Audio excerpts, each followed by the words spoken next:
Welcome back to What Arty Noobs for General Disturbance. This is the SMV CC-67. It's a Tier 8 Italian tank destroyer. It's located on the northeastbourne of Oyster Bay, and it's under the command of Major MTP Cat 6. Now, this is the first time he's been on this map, and it's also only the third time that he's actually played this tank destroyer. Game on.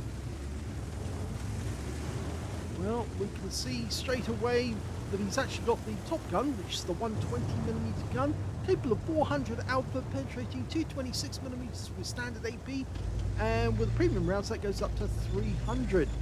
Now he's got to decide which way he's going to go, and I would actually say go down the north end of the map, heading in a southwesterly direction rather than going the other way, which is of course more of a channel way of dealing with it.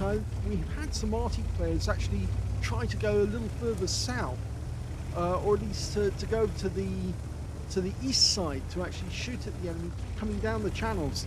That actually didn't work out so well because they got too close to the enemy, and so we are advising people actually at the moment to go to the north end to try and make their way down that way, because it appears to be fairly easy. In fact, I've actually been in a battle on Oyster Bay myself where the enemy team did go down that channel, the north-southwest route, and it actually worked out very well for them. They overwhelmed our team very, very quickly, even whilst I was actually picking a rather central position to actually fire back at the enemy. Now you can see that Major MTP is trying to test out the water there. I think it's just a little too deep for us to go around that corner. I guess he was trying to pick a position just the other side of the rock to actually use, but no, I think this is deliberately deep to try and stop people from doing that and going around the corner. I don't think there's any chance of actually using that spot. So instead, I think he's going to have to pick a position just around the corner.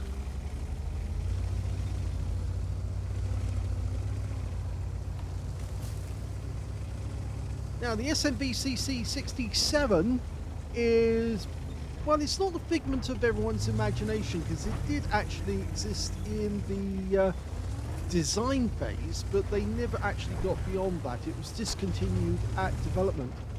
The idea was to actually create a tank destroyer which could be used for a variety of different nations, and oh, he's got his first target in sight. Fires one at the 87, it bounces off the armor. Okay, he's got to reload, and the second one bounces off as well. It was a central shot, and he has been spotted. Okay, that 87 though is almost like baiting him, and that's a bad move because he did get the pen with that one. The 87 had already taken considerable damage, and he's now one shot. Okay, he's using the heat rounds, and the 87 goes down. He hasn't got much that he can shoot at from this position at the moment. You have to let the enemy get fairly close before you can actually get a shot. In fact, there's the closest enemy at the moment. It's a Tiger P. Well, that one hit the armor at an odd angle. It looked like it actually hit the barrel, actually, because I can see purple on the barrel, and that time it did pen. So maybe he actually did hit the barrel of that gun. Fires another one in, goes straight through the turret. A high roll for 455. We've got a T-29 over there, but he's actually, you could just about make out his outline, funnily enough. Remember, 400 alpha, so he did get a nice high roll, and oh, that Caro P88 is getting rather close. Okay, he's loaded. I should have said as well, it's a 3-shot autoloader. Standard clip reload is 7 seconds intra-clip, and then to actually reload a full clip is 23.97 seconds. Okay, so he's into full reload now.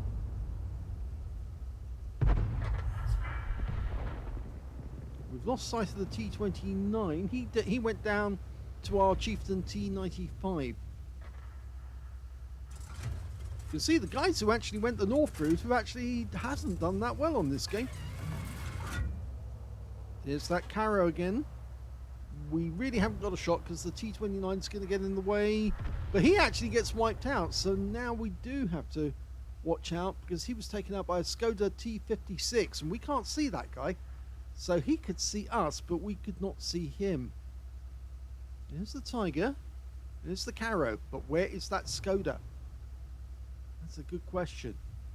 It appears he's a lot further back than we thought.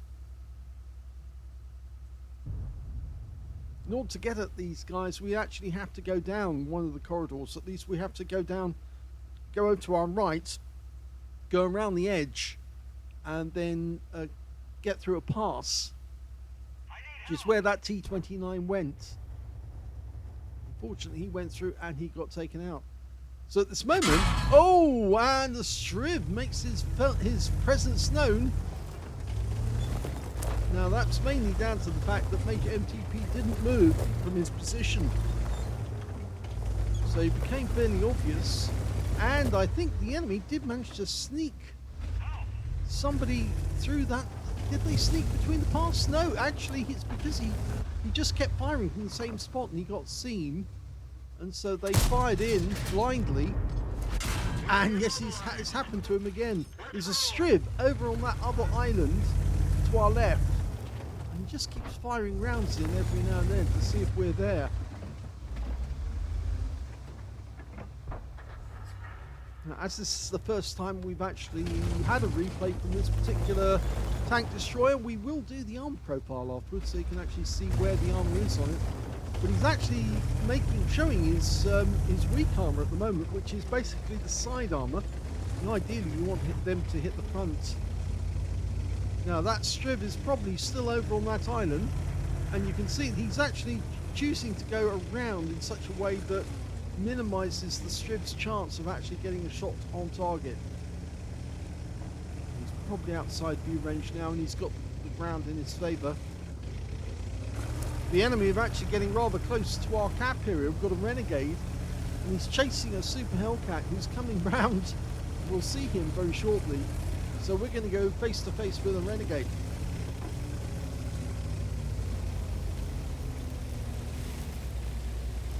Now those 3 shots could be useful because it's 1200 hit points of damage and the Super Hellcat's turned up, but this is not a very good defensive position because we can't really go hull down.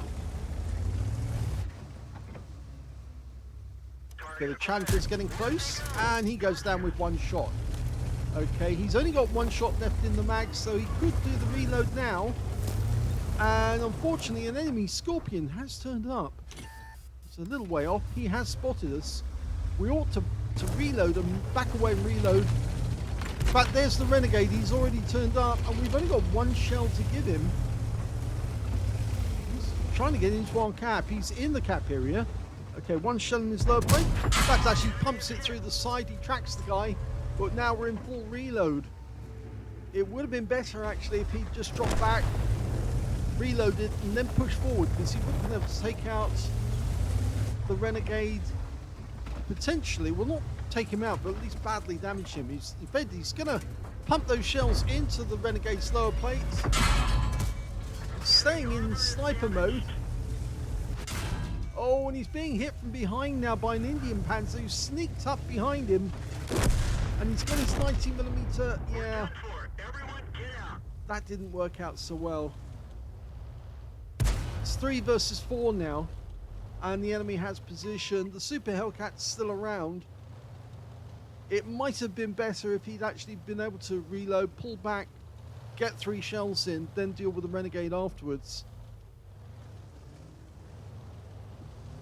Super Hellcat's playing catchy, chasey, kissy at the moment, or rather bangy. As soon as that Indian Panzer catches up with the Super Hellcat, he'll pump around in, that'll be the end of the Super Hellcat's game. I'm not so sure the Super Hellcat can take care of the Indian Panzer with 1 shot though, and I think he's about to expire. Yes.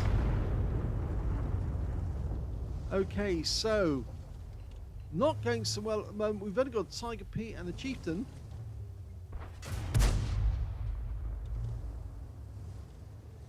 The Indian Panzer's now got a nice little defensive position there. And you can shoot at both the Chieftain and the Tiger P. But the Chieftain did manage to get him. So it's 2 versus 3 now.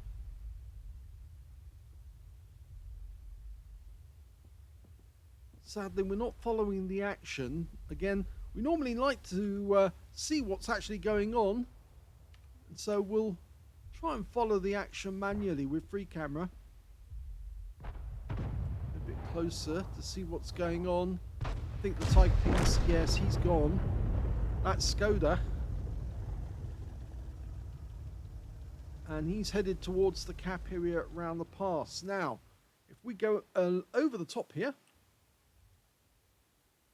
we can see that the Chieftain's taken up the same position that Major MTP was in before. And although he's got the rock protecting him to the right and to the left, he can still be fired at. And we can see that the enemy Super Hellcat's there. And very shortly, the Skoda will be coming up behind him, or at least to his right.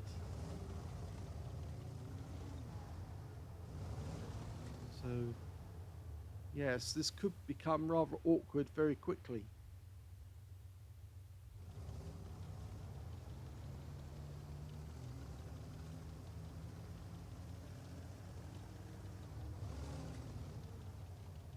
He doesn't want to go up to the bushes too often because that Striv might be looking for him to keep popping up there and take a shot.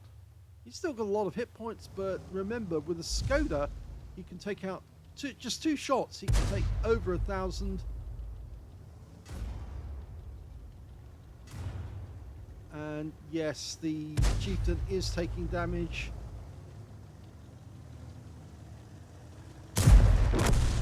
And the kill shot comes from the Striv. And that's the end of the game.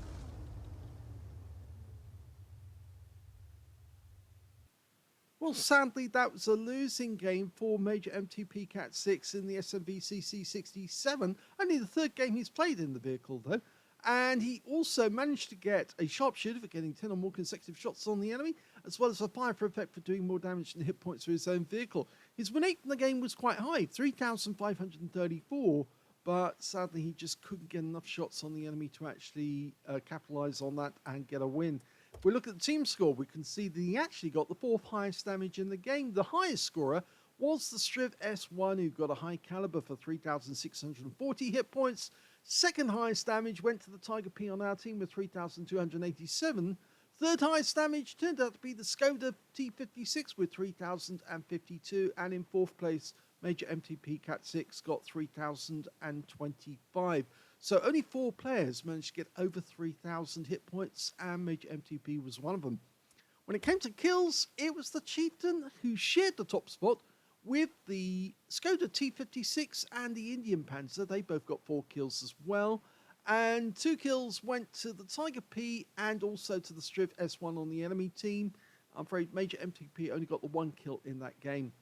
When it came to base XP, though, it was a little worse, you could say, because Skoda managed to get the highest with 1,111, the Indian Panzer 1,067, and the Striv S1 1,038, and they were the only ones who managed to get over 1,000, with Major MTP getting 561 on his team, and he was beaten by, well, half of the enemy team in that game, because everyone from the Challenger on down got below him, but quite a few were above him in that game. So 561, about average, really. Let's have a look at detail. He fired 13 shots of 120mm ammunition, got 11 direct hits on the enemy, and 8 penetrations. 3,025 hit points of damage, of which 2,284 were at more than 300 meters. He damaged, he received 2 hits as a by way of splash from the enemy. Sorry, received 6 hits by way from the enemy, 4 penetrations, 2 hits by way of splash damage, and 5 enemy vehicles were damaged. 1 was killed, 377 hit points of damage assistance, and he got 8 defense points by resetting the cap. That was the Renegade while he was sitting in the cap. 40,260 credits on a premium count, 20,130 from personal reserves, 60,390 credits altogether. but after repair and ammunition resupply, yes, he did use the heat rounds to make sure he did get the pens. He actually came away with a small loss of 3,570 credits from that game. 841 XP, same again from personal reserves, 1,683 experience points altogether. So I guess if he actually had reloaded, got a chance to pull back when he first spotted that, after nailing that Challenger, if he pulled back and reloaded at that point, I think he would have had the ability to come up and put 3 good solid rounds into that Renegade and then possibly deal with the Indian Panzer afterwards. Because obviously if he had the help with that Super Hellcat, they probably would have taken out that guy and then they could have dealt with the Indian Panzer afterwards. But yes, it would have been, could have been, it's very difficult to say exactly what should happen. But when you actually used up 1 or even 2 rounds out of your ammunition in a magazine and you've only got 3 shots, it is wise to actually pop the reload if you know that you've got enough time to get that reload in before the enemy turns up in force. So let's have a quick look at the armor profile for this beast. You can see it's very heavy on the armor around the turret, but it's really designed to go hull down on the enemy. You can see it's got 120. It's graded, getting lesser and lesser as you go further towards the bottom. But you can see here at the top of the lower plate, it's nicely rounded there as well. But the top of the lower plate, you've only got 175 millimeters. Then it goes down to 150, then 120, then 95. But because of the angling, you're maintaining around about 200 millimeters of effective armor because of the angling. And you've got that strip along the center where it's 260 millimeters of armor. And then from there on up, it goes down again, but the angling is changing yet again, which means that you're still maintaining about 200. So right up there, it's 260, but then coming down from 260 effective to about 200 and then drops just below the actual turret itself. So really, that's a weak spot, which most enemies should actually try to go at. You wouldn't want to go at the front plate here because, look, it's 260 millimeters of armor on the front of the turret, but actually giving you something like 260, 270, 280, or roundabouts. As you go towards the sides, the armor drops off, but of course the chances of a ricochet increase. You've got a nice kind of weak spot there where it's angled down at the front. That's not so good, but it's more likely going to ricochet. It's 50 millimeters of armor, so a tank with a 155 millimeter gun can overmatch that armor there and just go straight through. They wouldn't have to worry about ricochet. There is a cupola, not much of it. Pardon me. There is a cupola, but this, again, as I said, there's not much of it to speak of over here. That's the TC's one, I think, and we've got the gunner over here, and I think this one is the driver, but it might be the other way around, actually. But we'll see that. Well, actually, we won't see it, because I'm pretty sure this is the TC's cupola here. Actually, I think the gunner is here, and this is the driver's. Yes, because that's the way around it is. So the driver's actually in the turret with the rest of the crew. And we can see at the back, the loader one hasn't got any viewports at all. So the loader is on the right-hand side as we're looking at it. The turret, when it actually goes round, if I can get the thing to swivel correctly. Yes, okay. Doing it right. You can see that the turret kind of changes its angle as you move it around.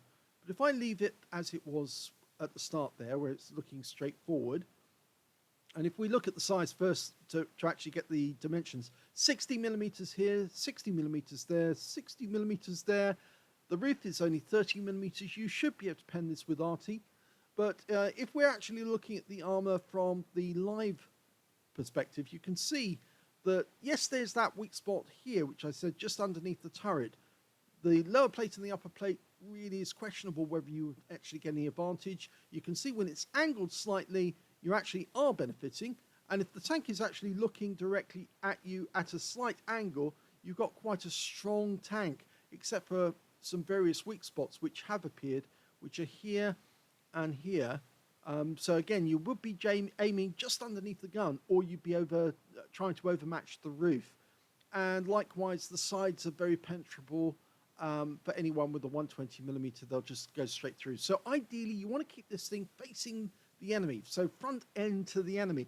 And if the enemy gets your flanks, then you're in trouble, because then they will penetrate you fairly easily. So you don't want them looking at you from this angle, because even though, yes, if I can move the tank a little further around, that's it. Okay, so now the tank might be able to shoot at you, but you are exposing your flanks, and then the enemy's probably going to aim for the rear and get a pen.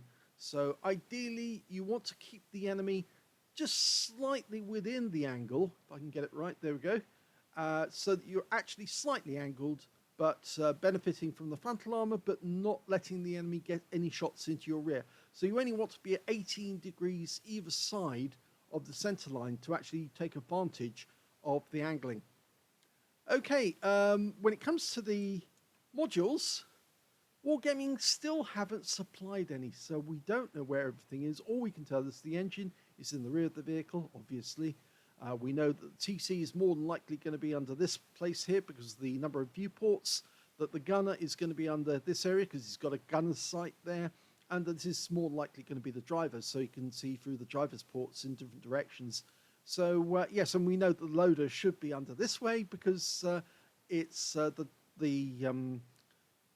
there's no viewports on his hatch. Now, it is an autoloader, so there's more than likely going to be a loading mechanism where the loader is feeding the shells into the loading mechanism, so that should be in the bustle of the turret. So that would more than likely be a weak spot, and again, you would want to aim for this area of the vehicle because more than likely the shells are also located fairly close to where the loader can actually pull them up out of the storage and shove them into the auto-loading mechanism. So if you want to get a fire, you aim for the rear. If you want to get an ammo rack explosion, you either aim for the bustle or you go for this area here, just centrally underneath the turret itself, and that should give you an explosion. But we'll have to wait for Wargaming to actually give us the positions of the rest of the modules. So thanks to Major MTP Cat 6 for sending in a replay on the SMV CC-67. He had quite a good game in the fact that he did get the 4th highest damage in the game. But sadly, I think he would have ended up with more damage if he'd actually popped that reload. So my recommendation is pop the reload more often when you have used up 2 shells, unless you're absolutely certain that you can use that last shell within the next couple of seconds. Pop the reload because it's only 20 seconds and then you've got 3 shells to fire at the enemy, and that's going to gain you, what, 1,200 hit points, which is going to add to more credits for you later on down the line. And of course, he did do rather nicely with 3,534 on his win 8. So it was a good battle in terms of damage, but sadly, it did end up as a loss. I hope you enjoyed it. If you did, please give this video a like. Do subscribe to our channel. Leave a little comment down below because it feeds the algorithm. And thank you for watching.